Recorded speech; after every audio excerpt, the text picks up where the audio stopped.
Alrighty guys, so as you can see here, we have our RDL split stance. Now, the key is the leg where we're getting the stretch, so in this case, my left, it contains 100% of my weight. What's happening with my rear foot, which is roughly, toes are roughly in line with the back of the heel. We don't want to go all the way back, and we don't want to stay too close forward. Roughly in line with the back of the heel. From here, it's just there for support. So at any stage, if I'm moving through, I can kick that foot up. Okay, so it's just there for support. So this is basically a single leg RDL, but our foot's there for support.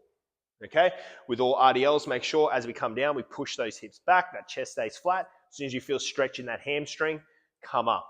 Obviously, if you're very mobile through the hamstrings, flexible, you're gonna be able to get a lot deeper. If not, won't be able to get as deep.